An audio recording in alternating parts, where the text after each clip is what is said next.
Bonjour et bienvenue à la communauté évangélique de l'Agneau. C'est avec joie que je vous reçois pour venir prendre un temps pour étudier la parole de Dieu. Comme vous pouvez voir, on n'a plus de chant parce qu'on veut respecter les règlements de la société.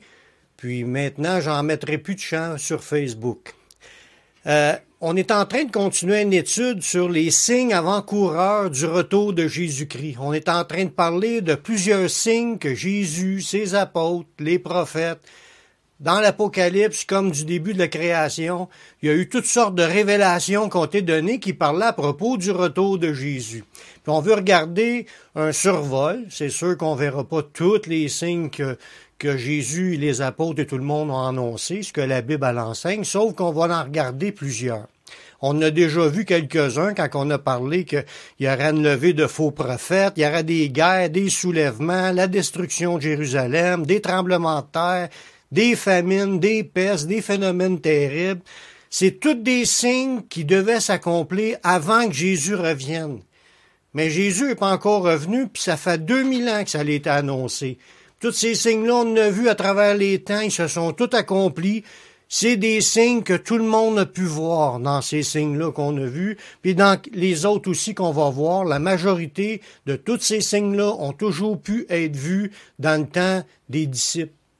Puis le Seigneur, dans ce sens-là, comme je vous ai dit aussi, que le fait de voir les signes, ça devrait nous dire, je me prépare, Jésus revient bientôt, j'ai hâte qu'il revienne. Puis là, je vois des signes, puis là, ça m'avertit afin d'être toujours prêt pour comme réveiller, stimuler, nous encourager, qu'on puisse comprendre aussi là-dedans le chronomètre de Dieu, parce que Dieu il a parfaitement paramétré chacun de ces événements-là comme qu'il l'avait décidé d'avance, puis il nous l'a annoncé d'avance afin qu'on puisse se préparer. Aujourd'hui, on va continuer en regardant dans Matthieu 24, le verset 9. Jésus y annonce de grandes persécutions contre ses disciples. Puis ça, il faut être prêt à cela. Puis déjà, sur la terre, si on est vraiment conscient de ce qui se passe un peu partout, on sait qu'il y a déjà beaucoup de pays où il n'y a aucune tolérance pour les chrétiens. Les gens se font persécuter, se font mettre en prison, mais ça va tout être annoncé d'avance. Certains pays sont plus tolérants, il n'y a pas de persécution, mais ça veut pas dire qu'il n'y en aura jamais. Jésus a dit à ses disciples, alors, suite à tout un paquet d'événements, alors on vous livrera au tourment. On vous fera mourir. Et vous serez haïs de toutes les nations à cause de mon nom. Voyez-vous, dans ces passages-là, ça parle pas d'un futur de prospérité, de bénédiction et d'abondance pour tout le monde. Oui, Dieu veut qu'on ait une vie heureuse sur cette terre, mais la priorité, c'est qu'on marche dans la foi, malgré les différentes situations dans lesquelles on peut affronter. Puis, tous les chrétiens, si on pose des questions à chacun des enfants de Dieu, tout le monde peut dire oui, c'est vrai, parce qu'on a des tourments, on est persécuté, des fois on est mis de côté, on est jugé injustement. Puis il y a des chrétiens qui se font tuer, assassiner dans certains pays, se font couper la tête. Puis ça nous parle d'une haine qui est là contre les chrétiens, une haine qu'on peut pas toujours expliquer parce que un enfant de Dieu, en théorie, il est supposé être toujours une bonne personne, qui fait le bien, qui aide les autres, puis qui prie pour les autres, puis dans sa société est un exemple, un modèle d'obéissance face à la loi, puis qu'il y aura une haine qui s'élève contre les chrétiens, c'est annoncé d'avance. Puis tout ça, Jésus dit, c'est à cause de mon nom. À cause qu'on sert Jésus, à cause qu'on est en Jésus. C'est à cause du nom de Jésus qui dérange. Puis quand on est en Jésus, parce qu'on a donné notre vie au Seigneur, mais on a une communion avec le Seigneur, puis le Saint-Esprit est là, puis les gens se sentent pas bien dans la présence du Saint-Esprit, puis il sera porté à nous haïr sans qu'il y ait de raison. Mais ça fait partie du cheminement qu'un chrétien doit vivre. Mais on est averti qu'on aurait ce genre de choses. Si Jésus nous a avertis de cela, c'est parce qu'il voulait qu'on soit prévenu puis qu'on se prépare en conséquence. L'évangile de Marc qui ajoute dans ce passage-là, parce que les passages sont en parallèle, Marc au chapitre 9, Jésus a dit, « Prenez garde à vous-même, on vous livrera aux tribunaux, vous serez battus de verges dans les synagogues, vous comparaîtrez devant des gouverneurs et devant des rois, à cause de moi, pour leur servir de témoignage. » Voyez-vous, il y a une autre raison pourquoi que les chrétiens seraient livrés publiquement aux tribunaux, etc., battus de verges, comme ça a été depuis le début des disciples.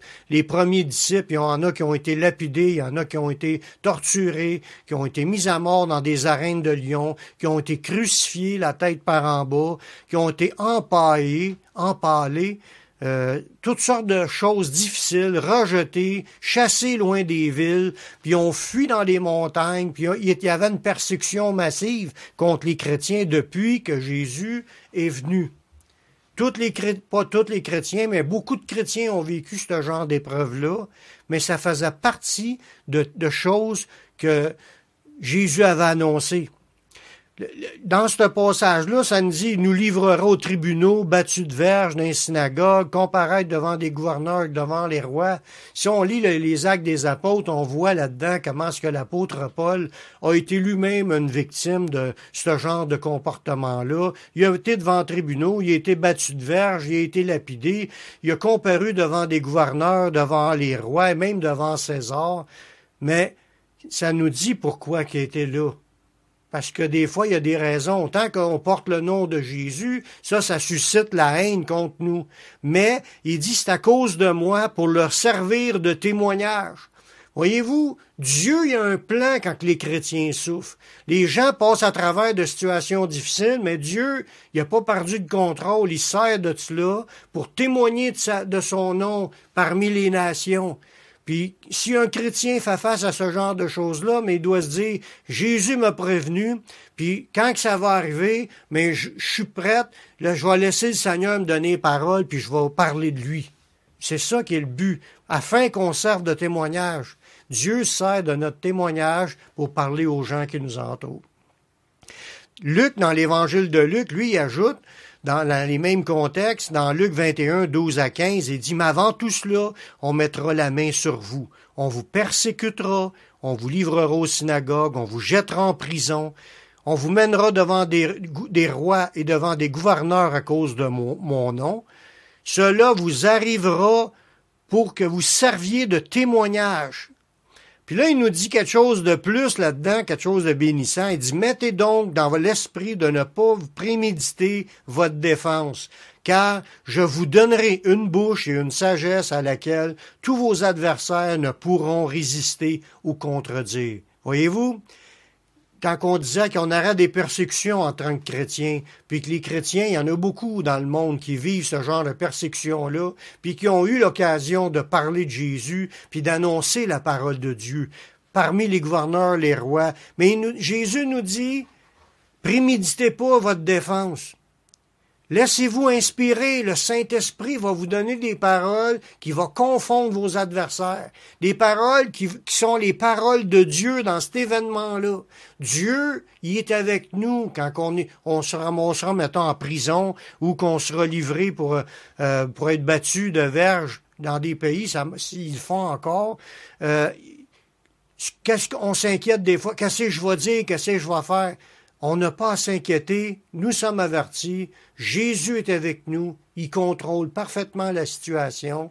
Je dis pas qu'on n'aura pas aucune souffrance, mais il va être avec nous, puis il va nous inspirer pour nous donner les paroles qu'on aura à dire. Il faut faire confiance que le Seigneur est avec nous, puis il n'est pas juste là pendant que ça va bien. Il va l'être aussi au moment où ça ira moins bien.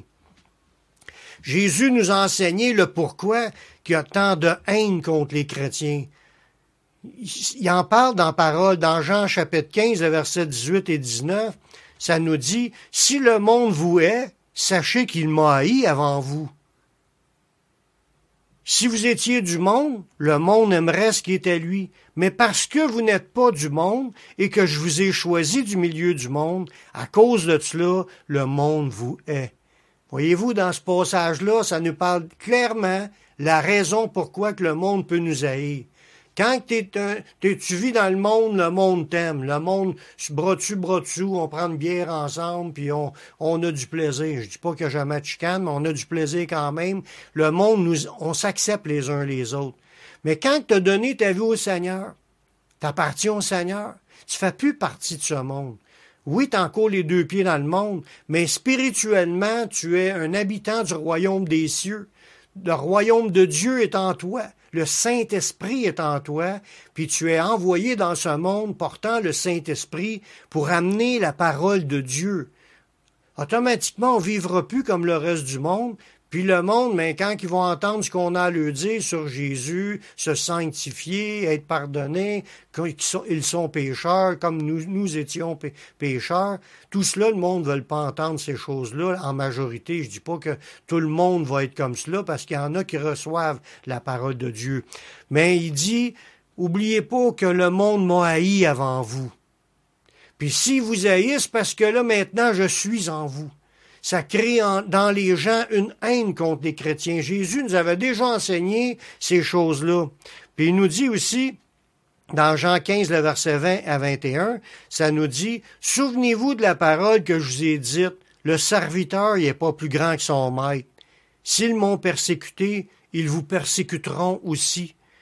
S'ils ont gardé ma parole, ils garderont aussi la vôtre.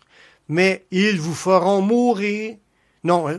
Ils vous feront toutes ces choses à cause de mon nom, parce qu'ils ne connaissent pas celui qui m'a envoyé. » Voyez-vous, le fait qu'ils ne connaissent pas vraiment Dieu, parce que quand tu connais Dieu, puis tu as reçu sa grâce d'être pardonné de tes péchés, tu as reçu le Saint-Esprit, ta vie change, puis après ça, tu commences à aimer les chrétiens. Du moins, tu es supposé. Tu es supposé d'aimer les chrétiens. Le Saint-Esprit veut nous conduire à s'aimer les uns les autres, comme Jésus nous a aimés. C'est ça qui tient l'Église du Seigneur. C'est l'amour qu'on a les uns pour les autres. Mais il dit, rappelez-vous que vous n'êtes pas plus grand que le Maître. Si on persécutait le Maître, ils vont nous persécuter. S'ils ont reçu la parole du Maître, ils vont recevoir aussi notre parole. Fait qu'il y a des gens qui vont recevoir notre parole, mais il y en a d'autres qui vont nous haïr. Ça explique pourquoi que les gens ont de la haine contre les chrétiens, même s'ils s'en rendent pas compte. Faut pas oublier que nous sommes en guerre spirituellement parlant. Les chrétiens sont en guerre contre le prince de ce monde.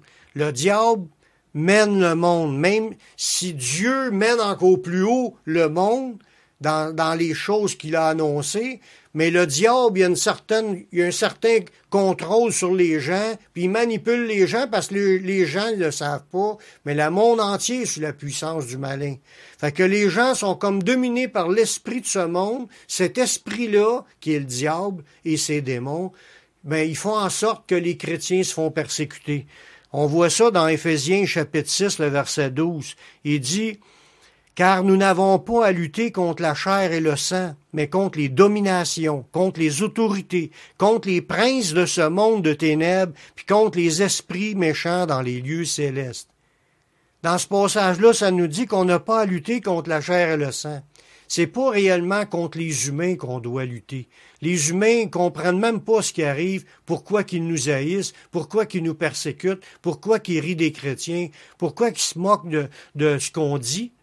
Mais ils s'en rendent pas compte, mais ils sont menés, comme je disais tantôt, par le prince de ce monde. Il dit notre combat, il est contre les puissances démoniaques qui sont en arrière des gens, puis que les gens sont manipulés, contrôlés. Ils s'en rendent pas compte.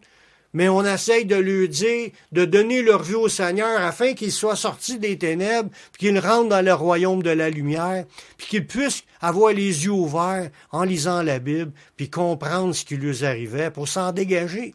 C'est ça qui est le plan de Dieu. Mais il y a un combat spirituel contre les gens qui ne reçoivent pas la parole de Dieu. Le diable, il sait qu'il reste peu de temps.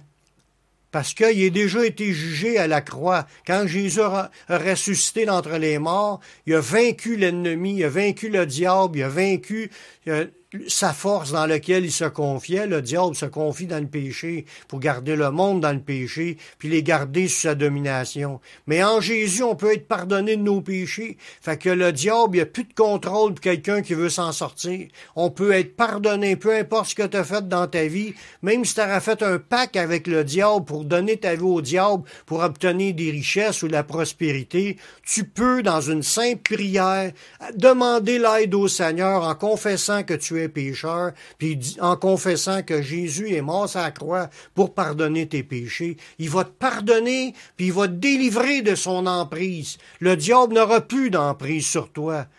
Tu vas peut-être perdre ses bonus qu'il t'accordait, mais ces bonus temporaires vont amener les gens dans les temps de feu pour l'éternité. Ça vaut pas le coup. Le mieux, c'est de servir le Seigneur puis de marcher avec lui pour le reste de notre vie.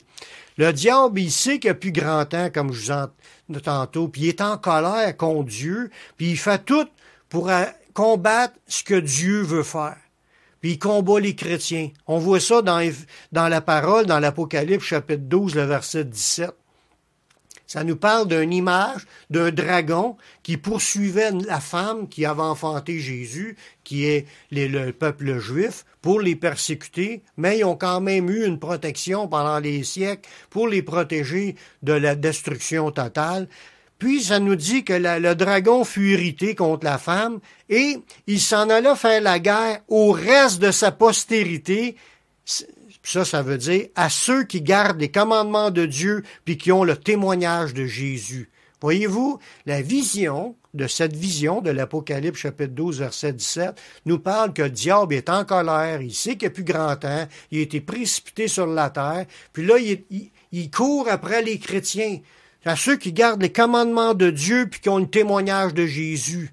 C'est nous, ceux qui veulent garder la parole de Dieu, mettre en pratique ses commandements, puis de parler de Jésus. C'est nous. C'est pour ça qu'il y a une guerre spirituelle contre nous, puis que le monde nous haït, puis que Jésus nous a dit qu'on serait haïs de toutes les nations, persécutés, jetés en prison, passés devant des tribunaux, passés devant des gouverneurs ou des rois, puis de toutes sortes d'épreuves dues à cause du nom de Jésus.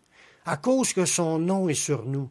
Puis il faut pas rester surpris si ça nous arrive un jour. Il faut se dire, je suis un enfant de Dieu, Dieu est avec moi, je vais passer à travers avec lui, puis, il adviendra, qu'est-ce qui adviendra, c'est Dieu qui décide pour chacun quelle est la fin de notre vie. Jésus, pour lui, il a été accroché par le monde, puis il a été crucifié, puis il a été tué, assassiné. Les apôtres, c'était la même chose. Beaucoup de disciples, c'était la même chose. Puis s'ils n'ont pas reçu la parole du Seigneur, ils ne recevront pas la nôtre, mais il faut quand même l'annoncer. Puis il nous dit, je suis avec vous, je vais vous inspirer. Puis je suis sûr qu'il va nous donner aussi la grâce qu'il nous faut pour passer à travers ces moments difficiles qu'on aura traversés. Je dis pas un amen dans le sens amen, c'est ça qu'on veut. On veut pas nécessairement le mal pour les chrétiens. On veut la paix, puis on prie pour la paix dans notre pays. On veut que les gens marchent dans l'amour puis dans la bénédiction de Dieu. Mais on sait qu'on est en guerre, puis on ne sait pas ce qui peut arriver comme conséquence dans une guerre. Puis le développement de cette guerre spirituelle, comme je vous parle, on est en guerre contre le diable. Le résultat de cela va amener certains chrétiens à abandonner le Seigneur, puis à apostasier dans leur foi. Une apostasie, là, c'est l'abandon de la foi. Puis la racine de ce mot-là, c'est comme si on parle d'une lettre de divorce. Les gens vont divorcer de Dieu. Ils vont s'éloigner de Dieu, vont rejeter Dieu de leur vie, parce que ça va être trop laid. Ça va être trop laid sur la terre, ça va être trop grave. Les gens, soit par la peur, soit par ça va faire mal, ils vont vouloir abandonner le Seigneur. Je dis pas que tout le monde va l'abandonner, c'est pas vrai. Mais il va en avoir des gens qui vont apostasier dû à cette guerre spirituelle-là, ce conflit-là, cette pression-là que l'ennemi fait en utilisant les gens contre les chrétiens. Puis Jésus nous a averti que ça arrivera avant qu'ils reviennent. Ça fait partie d'un des signes qui était annoncé d'avance. Jésus lui-même nous dit de sa bouche dans Matthieu 24, les versets 10 et 11. Il parle aux chrétiens, là, il parle à des enfants de Dieu, il parle aux apôtres, puis c'est aux disciples qui étaient là. Il dit, alors aussi plusieurs succomberont. Succomber, ça veut dire abandonner, lâcher, se relâcher, se laisser aller, dire, moi, c'est correct, je lâche tout, puis je suis le monde, je retourne dans le monde. Ils vont renier Jésus. Puis il y en a qui l'ont déjà fait depuis le début. Des gens qui ont renié Jésus avant de mourir, puis ils sont morts pareil. Ils sont morts pareil, mais en ayant renié Jésus. Quelle catastrophe pour leur vie. Ça nous dit, alors, c'est Jésus qui parle, plusieurs succomberont, ils se trahiront.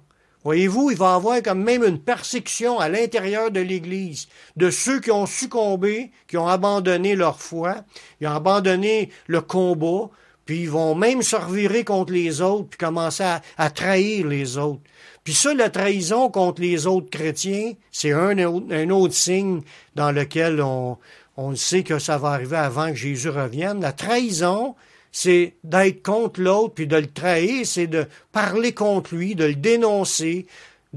Moi, je vois que la trahison, quand tu embarques dans les calomnies, les médisances, puis des calomnies dans le but de détruire la réputation d'un autre, c'est une trahison. C'est pas de la loyauté. C'est pas de marcher ensemble. C'est de marcher un contre l'autre. Puis à ce niveau-là, la trahison est déjà là. Comment est-ce qu'il y a d'églises puis de pasteurs qui font la guerre aux autres pasteurs avec des combats d'épée devant tout le monde? On peut voir ça sur Facebook. Puis dans ces sites-là, puis on veut pas voir ça là, réellement. Puis les gens réalisent pas qu'ils sont en train de montrer aux autres qui sont un mauvais témoignage, puis qui sont en train de trahir les autres frères et sœurs, au lieu de chercher à s'entraider, puis à se relever, puis à se bénir, les gens se frappent, puis s'insultent, puis ils se disent toutes sortes de mots gras que Jésus a dit lui-même, parce que si on traite notre frère de raca, on mérite d'être puni par le feu de la géhenne. Nos frères et sœurs en Jésus, que c'est à cause que les gens, s'ils sont rendus comme cela, c'est parce qu'ils sont déjà en train de succomber. Jésus a dit, ils succomberont, ils se trahiront, ils se haïront les uns les autres. Wow! La haine dans les chrétiens, ça fait partie d'être un signe avant-coureur du retour de Jésus.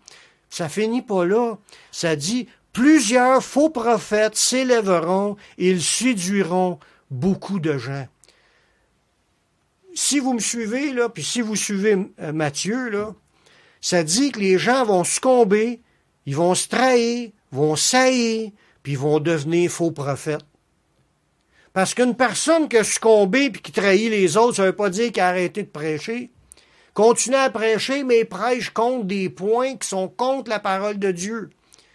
Il va prêcher de la haine contre le gouvernement, de la rébellion, de la méchanceté. On se révolte, on casse tout, on crie, on chiale. Toutes des affaires que Dieu dit de pas faire, parce que c'est les œuvres de la chair. Jésus nous dit de prier pour celui qui nous fait du mal. Fait, si le gouvernement nous ferait du mal, il nous dit de prier pour lui. Mais quand on prêche des faussetés, des choses sont contraires à l'enseignement de la Bible, on est déclaré par Jésus des faux prophètes. Des personnes qui ont succombé, puis que là, ils ont commencé à se trahir entre chrétiens, puis à se haïr. C'est pas de Dieu.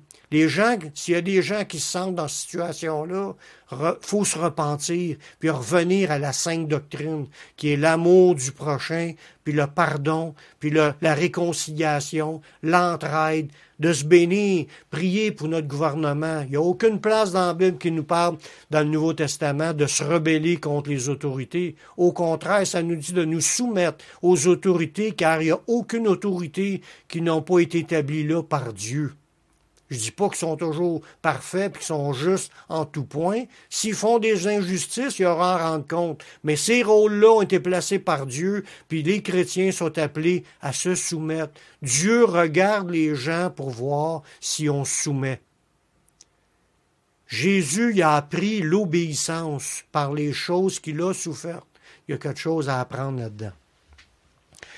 Marc, lui, ajoute dans le même contexte, parce que tous les passages s'accumulent pour faire ajouter l'ampleur dans le sujet. Dans Marc 13, versets 12 et 13, il dit, « Le frère livrera son frère à la mort. » Wow! Un frère qui livre son frère à la mort. C'est même encore plus que juste se trahir puis de s'haïr. C'est de le dénoncer au point qu'il se fasse tuer. Puis ça va aussi même jusque dans les familles, regardez bien ça. Et le père, son enfant, ça veut dire qu'il va y avoir une division même dans la famille. Puis Jésus l'a dit qu'il n'est pas venu apporter la paix sur la terre, il est venu apporter l'épée. Il dit le père contre le fils, la mère contre la fille, des divisions d'infamie. Pourquoi? Parce que lui, ce que Jésus amène, c'est pas reçu par tout le monde. Mais Jésus voudrait que tout le monde le suive, mais c'est pas tout le monde qui croit dans son message. Les enfants se soulèveront contre leurs parents, ils les feront mourir. Être matricide puis patricide, l'apôtre Paul en a parlé dans le Nouveau Testament, des gens qui assassinent leurs parents. Mais ça sera des choses qui vont se vivre avant le retour de Jésus.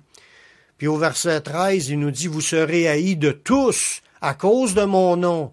Mais celui qui persévérera jusqu'à la fin sera sauvé. Voyez-vous, il y en a qui vont succomber, ils vont haïr, ils vont se trahir, ils vont se livrer à la mort, ils vont prendre le mauvais chemin, ils vont tout perdre ce que Dieu voulait lui donner. Mais à ceux qui persistent, il nous dit de résister, puis de persévérer jusqu'à la fin, malgré toutes ces souffrances-là. Jésus qui nous dit ça.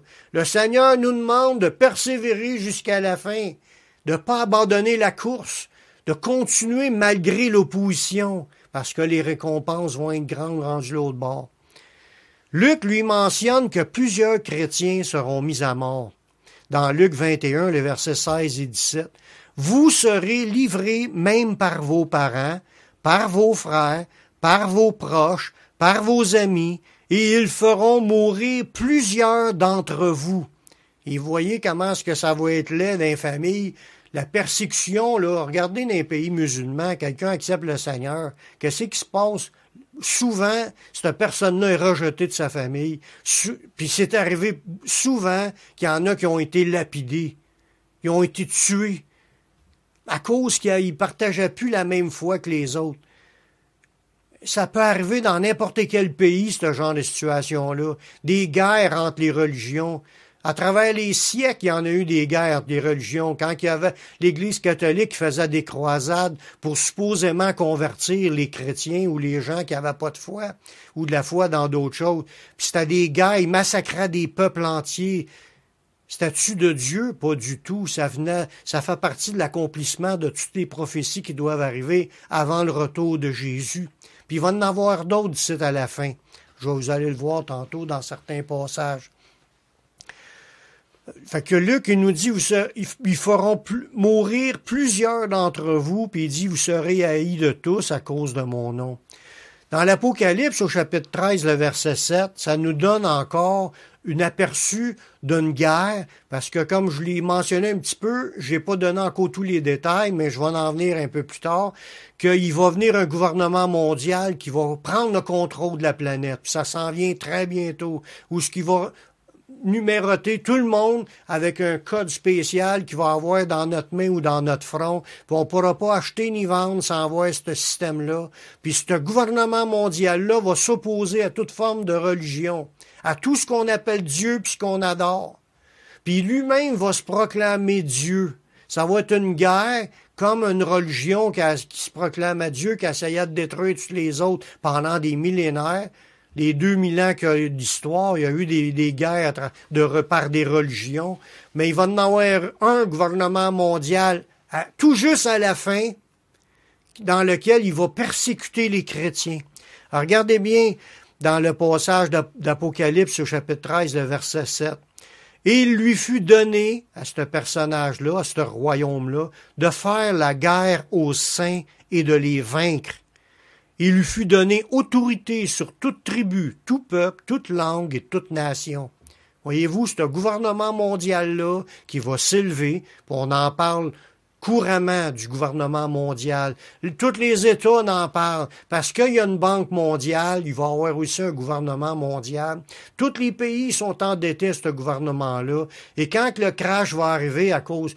il va en avoir un, là, les pays sont surendettés, puis ils continuent à s'endetter, puis là, il va arriver un crash économique, puis on va tomber dans les mains du gouvernement mondial. Il va contrôler l'humanité, puis il va avoir un contrôle établi avec la marque de la bête. Puis ce personnage-là va faire la guerre aux saints, puis il va les vaincre. Il va y avoir une guerre contre les chrétiens, contre tout ce qu'on appelle pas juste les chrétiens, là, parce qu'ils vont avoir une guerre contre toutes les religions, mais pour nous, c'est mentionné qu'il va y avoir une guerre permise par Dieu pour la persécution contre les chrétiens. On est en train de regarder, en continuant ces idées-là, dans Luc. Luc, il dit à l'Église que par notre persévérance, nous sauverons nos âmes. Dans Luc 21, versets 18 et 19, qui est encore dans les mêmes contextes, Jésus nous dit, il ne se perdra pas un cheveu de votre tête. Par votre persévérance, vous sauverez vos âmes. Comment que ça peut arriver, cela, qu'il ne se perde pas un cheveu de notre tête et on se met à mort? C'est parce qu'un chrétien, même s'il se fait couper la tête, il va ressusciter puis il va avoir tous ses cheveux. On n'a pas à craindre rien. Il va tous nous ressusciter, puis on va être pleinement, en pleine santé, rendu l'autre bord. On ne prendra même pas un cheveu de notre tête. Mais il nous dit dans notre vie présente, par notre persévérance, vous sauverez vos âmes. Voyez-vous l'idée de la persévérance? Persévérer, c'est dans le contexte d'un lama d'épreuves, puis de combats, puis de souffrances que les chrétiens vont avoir à vivre avant le retour de Jésus. Il dit, faut que tu aies la foi en Jésus, premièrement, pour être sauvé. Tu marches avec le Seigneur. Mais il faut aussi que tu aies la persévérance, de persévérer jusqu'à la fin, de pas perdre ta couronne, afin de ne pas perdre ton salut. Faut que si tu renies Jésus, celui qui me renie, il va être renié. Celui qui me confesse, Jésus va nous confesser devant son Père qui est dans les cieux. Mais on a tout à gagner de suivre Jésus malgré l'opposition. Amen. Matthieu, après avoir dit que plusieurs succomberont, il dit que certains chrétiens deviendront des faux prophètes. Je vous l'ai dit tantôt dans Matthieu 24 au chapitre 11. Plusieurs faux prophètes s'élèveront puis ils séduiront beaucoup de gens. Parce qu'ils ont abandonné la foi, ils continuent à prêcher, mais ils prêchent des choses qui sont contre la sainte doctrine. Puis là, ça passe bien beau parce qu'il y a beaucoup de monde qui vont suivre ces faux prophètes-là. La Bible nous en parle que l'Esprit dit expressément que dans les derniers temps, quelques-uns abandonneront la foi pour s'attacher à des esprits séducteurs puis des doctrines de démons, des enseignements qui sont pas bibliques, puis des gens qui séduisent les autres par leur manière d'exprimer. « Oh, c'est pas décrit réellement de même. Oh, ça veut pas vraiment dire ça. Oh, c'était dans ce temps-là. » Mais ça, c'est toutes des faussetés. La Bible est en cause 100% d'actualité, puis elle doit être appliquée exactement comme qu'elle a été enseignée. On a à persévérer dans ce qui est écrit. On a à persévérer dans ce qui est écrit. Parce que le ciel et la terre passeront, mais ses paroles ne passeront point. Tout va s'accomplir comme c'était dit. C'est la parole de Dieu. Tous les enseignements de chemin à suivre en tant que chrétien. On doit, notre morale, notre mode de vie, notre code d'éthique, tout ce qui est enseigné comme ce sont des commandements du Seigneur. Puis Jésus dit, si tu m'aimes, tu vas garder ma parole, puis mon Père t'aimera. C'est de même ça marche. Puis regardez, quand je dis que les gens vont succomber, c'est Matthieu qui dit ça, les gens vont succomber, ils vont se trahir, ils vont s'haïr, puis là, il dit qu'il va y avoir des faux prophètes qui vont s'élever du milieu des chrétiens, puis Jésus en parle encore dans Matthieu 24, juste dans ce texte-là, au verset 12 et 13, c'est la suite qu'il y a plusieurs faux prophètes. Puis il nous explique que dû à l'augmentation du péché parmi les chrétiens, mais l'amour de Dieu puis de sa parole, l'amour de la vérité, mais elle va se refroidir. C'est ça qui se passe présentement dans l'Église. Ça dit, le Seigneur nous avertit qu'il est essentiel qu'on persévère jusqu'à la fin pour être sauvé. Alors regardez bien Matthieu 24, le verset 12 et 13, ça dit, « Et parce que l'iniquité sera accrue, la charité du plus grand nombre se refroidira. » Dans ce verset-là, ça parle à des chrétiens parce que la charité fait partie du fruit de l'esprit. C'est l'amour produit par Dieu en nous. Puis parce que le péché augmente, L'amour est plus là. Parce que l'amour est plus là, le monde commence à saillir, à se trahir, à se livrer les uns les autres, à se démolir, à se frapper. C'est le résultat que l'amour de Dieu est plus là dans l'Église. Il y a des divisions dans le corps de Christ. Jésus, dans son plan, dans Jean au chapitre 17, il dit que nous, le peuple de Dieu, afin qu'il soit un comme nous sommes un. Jésus avait une relation, il était un avec son Père, puis il voulait qu'on soit un ensemble avec lui, avec son Père. C'est pas ça qui se passe, les églises s'entredéchirent. Si vous voyez une église, un pasteur qui prêche des choses contre les autres, qui passe son temps à prêcher les choses contre les autres églises évangéliques, changez d'église.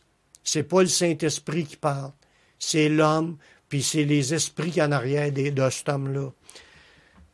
La Bible nous dit de s'aimer les uns les autres. Je dis pas qu'on approuve tout ce qui se passe ailleurs. On peut dénoncer des choses, mais on n'est pas là pour se déchirer puis se détruire.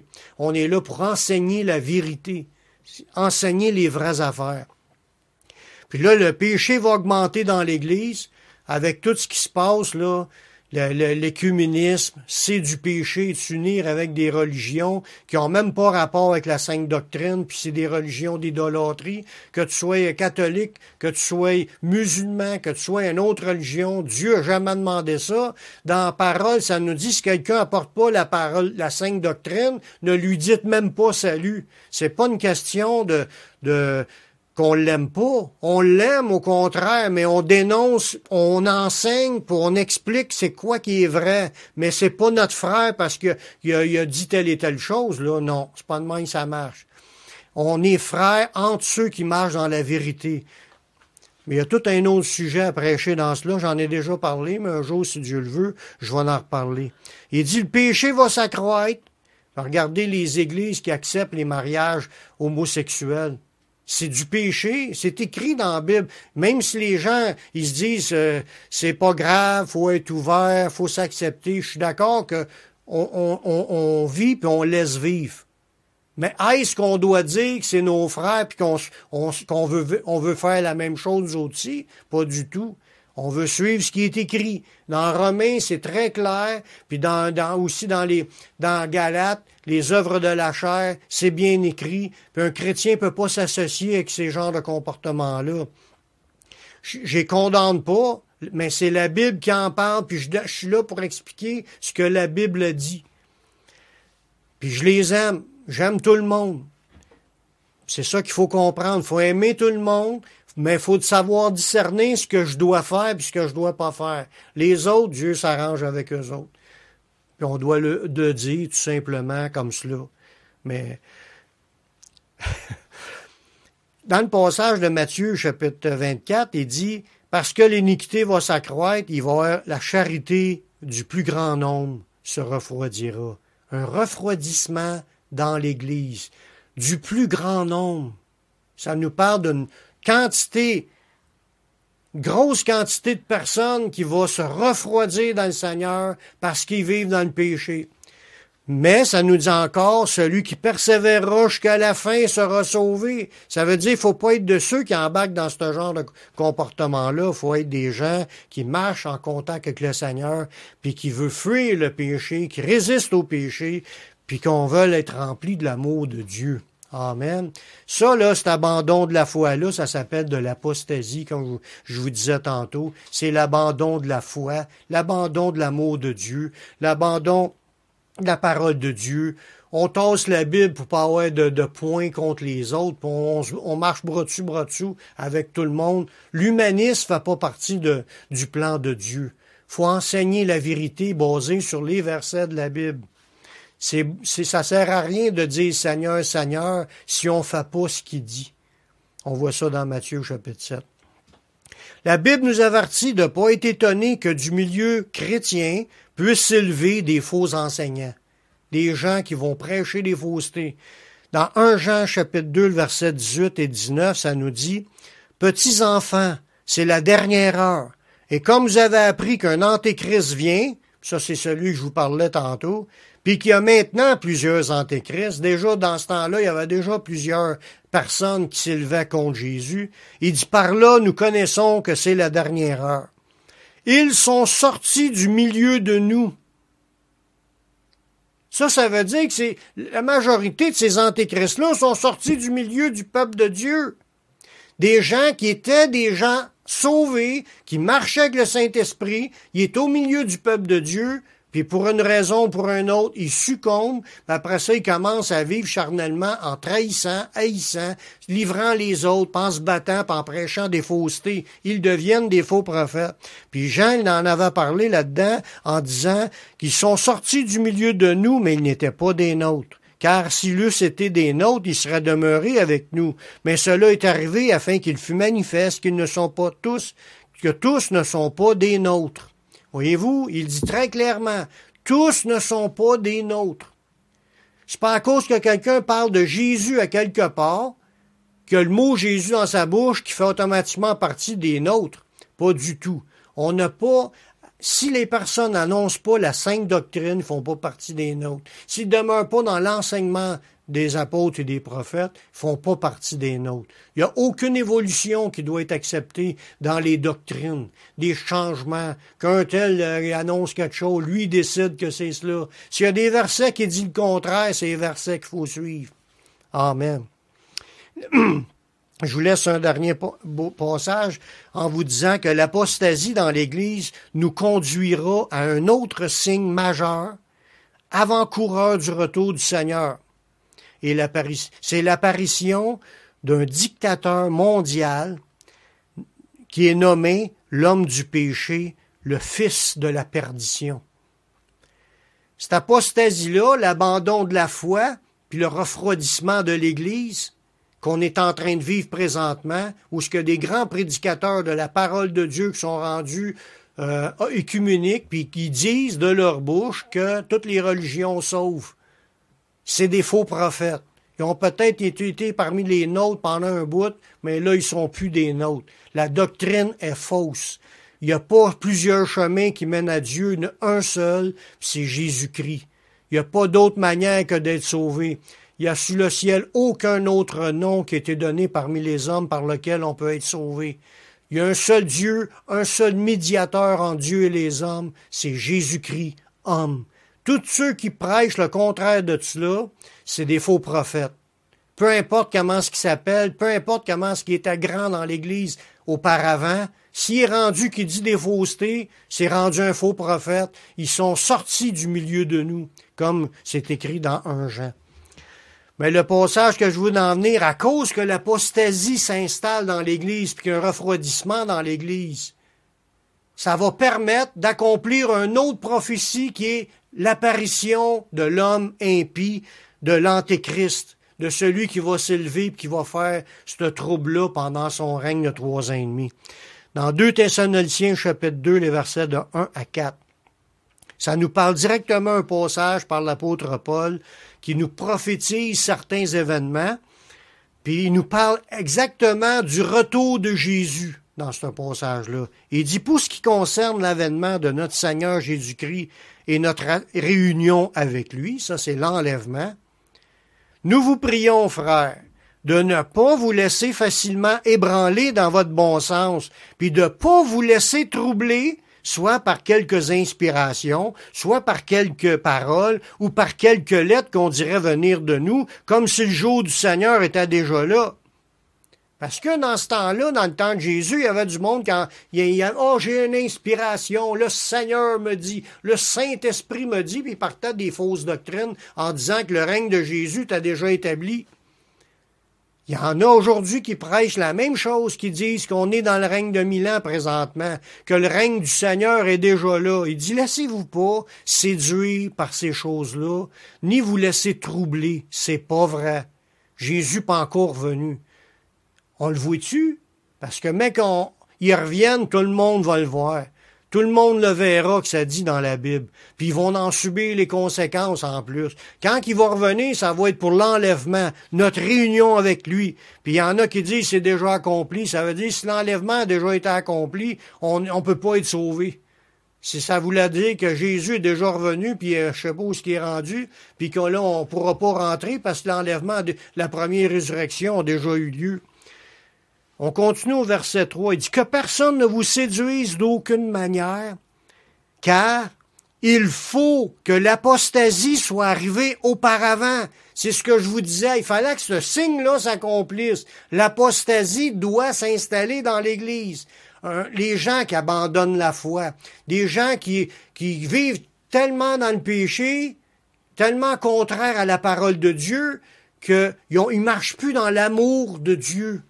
Le péché mène leur vie parce qu'ils ne soumettent pas, ils n'acceptent pas. C'est comme si les gens n'aiment plus ça, la Bible. Ils ne veulent plus la lire, ils ne veulent plus savoir ce qu'il y a dedans, ils ne veulent pas entendre parler de la Bible, ils veulent juste entendre des choses agréables qui flattent les oreilles. Puis ça, c'est écrit dans un autre passage que les gens, dans les derniers temps, vont aimer les choses agréables, des choses qui flattent les oreilles, puis s'ils l'ont pas, bien, ils vont changer de pasteur. C'est ça qui est écrit dans les mots qui est écrit dans ce texte-là. Mais ici, ça nous dit qu'il faut qu'en premier, il arrive une apostasie. On est en train de la vivre, l'apostasie. Autant que je crois qu'il va y avoir un réveil de beaucoup de gens, mais autant que je crois aussi qu'il va y avoir une apostasie dans les chrétiens. Des gens qui vont abandonner la sainte doctrine. Puis ça nous dit, il faut qu'on ait vu en premier l'apostasie. Puis après ça, il faut qu'on ait vu paraître l'homme du péché, le fils de la perdition. Ça veut dire qu'avant que Jésus revienne, puis notre rassemblement avec lui, il faut qu'on ait vu d'abord l'apostasie, puis il faut qu'on ait vu l'homme du péché, l'adversaire qui va s'élever au-dessus de tout ce qu'on appelle Dieu, de ce qu'on adore, puis qui va se proclamer lui-même Dieu. Il faut qu'on ait vu ce personnage-là avant l'enlèvement. Avant notre rassemblement avec lui. Il dit, laissez-vous pas troubler par des faux discoureurs, des gens qui prêchent des faussetés, des faux prophètes. Ça, c'est un adversaire qui va s'élever, au verset 4, au-dessus de tout ce qu'on appelle Dieu, de ce qu'on adore. Il va jusqu'à s'asseoir dans le temple de Dieu, puis il va se proclamer lui-même Dieu. Faut qu'en tant que chrétien, avant de voir le retour de Jésus, faut qu'on ait vu l'apostasie, puis je crois qu'elle est déjà commencée, puis il faut qu'on ait vu paraître l'homme impie, l'adversaire, qui va être l'adversaire qui va se faire anéantir par l'éclat de l'avènement du Seigneur Jésus-Christ, puis qui va se faire détruire par le feu qui va sortir de sa bouche. Si on voit ça dans un autre passage, dans 2 Thessaloniciens au chapitre 2. Tout ça pour dire, y a-t-il encore des signes qui doivent s'accomplir? Oui, il y en a. Il y en a beaucoup qui sont déjà tout accomplis, mais il en manque très peu de signes. Je vais en reparler de d'autres signes dans les autres semaines à venir, mais pour le moment, aujourd'hui, ce qu'on a à retenir, c'est Jésus revient bientôt, faut être prête. On est presque... Tous les signes qu'on a vus, à part de voir l'homme impie, là, on ne l'a pas encore vu s'installer, ça s'en vient très, très, très bientôt, puis le contrôle mondial aussi. Il en parle partout, de recevoir un système numérique qui va nous contrôler. Ben, pas contrôler, mais il dit ça pour qu'on puisse être identifié, puis commencer à acheter puis vendre avec un système spécial qui va sortir. Il en commence à en parler partout. Mais ça va s'installer, on ne peut pas l'arrêter, ce système-là, puis on n'aura pas le choix qu'une fois que ça va arriver, que les chrétiens vont le refuser. Parce qu'il y a des avertissements à ce côté-là, mais je vais en parler un petit peu plus tard. Pour le moment, aujourd'hui, ce que je veux vous dire, c'est que si votre vie n'est pas encore en règle devant Dieu, si vous n'avez pas encore accepté Jésus pour être pardonné de vos péchés, puis vous engagez, pas juste l'accepter, vous engagez à le suivre et à le servir, à devenir son disciple, puis pas juste pour 10 minutes, pour le reste de votre vie, à marcher avec le Seigneur afin d'être sauvé. C'est important qu'on marche comme cela. On accepte le Seigneur, on persévère dans la foi jusqu'à la fin. C'est de même qu'on va être sauvé. Puis si vous êtes prêts, je vais vous donner l'occasion d'accepter Jésus comme votre sauveur personnel afin que vous puissiez être sauvés. Faites cette prière avec moi. Père, je reconnais que je suis un pécheur. Je reconnais que je suis perdu. Mais je sais que Jésus-Christ, il est mort sur la croix. Il a versé son sang pour que je puisse être pardonné. J'accepte Jésus comme mon sauveur. comme mon Seigneur. Prends ma vie, je te la donne. Je veux te suivre, je veux te servir tous les jours de ma vie. Donne-moi ton Saint-Esprit pour qu'il me conduise dans la voie de la vie éternelle. Amen. Si tu as fait cette prière, sache que Dieu l'a entendue, parce que Dieu y est présent, puis t'a pardonné tes péchés. Tu es maintenant sauvé. Maintenant, marche avec le Seigneur. Sers le Seigneur. Va dans une église évangélique où ce qui prêche la sainte doctrine, le plus tôt possible que tu le pourras. Va aussi sur mon site, publicationévangélique.com. Tu vas trouver une foule d'enseignements qui vont t'aider à grandir spirituellement pour faire de toi un disciple. C'est la grâce que je vous souhaite de pouvoir recevoir son pardon et être sauvé, faire partie des élus qui vont vivre l'histoire sans fin pour l'éternité. Amen.